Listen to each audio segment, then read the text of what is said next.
Ovarian ক্যান্সারের ক্ষেত্রে choice of treatment কী কী ছিল? একটা সার্জারি, একটা কেমোথেরাপি, একটা টার্গেট থেরাপি, একটা ইমিউনোথেরাপি। সার্জারি আমাদের দেশে অনেক এক্সপার্ট সার্জন আছেন যারা খুবই ভালো আপনার ওভারিয়ান ক্যান্সার সার্জারি করতে পারে, হ্যাঁ, খুবই ভালো সার্জারি করে তারা। সেক্ষেত্রে ইন্ডিয়ার যাওয়ার কোনো প্রশ্নই আসে না রিগার্ডিং সার্জারি। এখন আসি কেমোথেরাপি।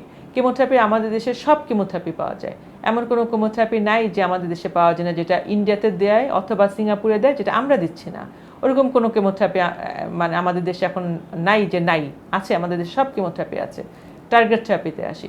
টার্গেট থেরাপি আমাদের দেশে এখন সব পাওয়া যায়, কোনো টার্গেট থেরাপি নাই যে আমাদের দেশে ফর ওভারিয়ান ক্যান্সার যেটা নাই, আছে আমাদের দেশে সব টার্গেট থেরাপি আছে ফর ওভারিয়ান ক্যান্সার। অ্যান্ড ইমিউনোথেরাপিও আমাদের দেশে আছে। আমাদের দেশে ওভারঅল ফর ওভারিয়ান ক্যান্সার সব ট্রিটমেন্ট অ্যাভেলেবেল।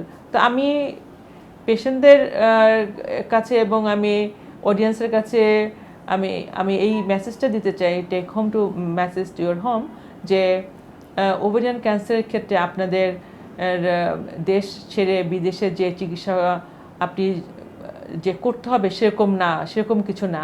আপনি দেশে বসে আপনি বিদেশের চিকিৎসা করতে পারবেন।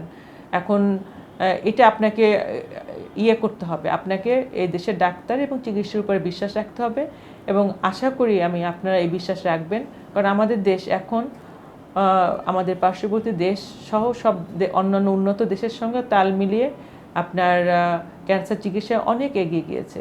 তো আপনাদের কাছে এটাই মেসেজ থাকবে যে আপনারা বাংলাদেশের ডাক্তারদেরকে বিশ্বাস করেন এবং এদের কাছে আসেন এবং চিকিৎসা করান।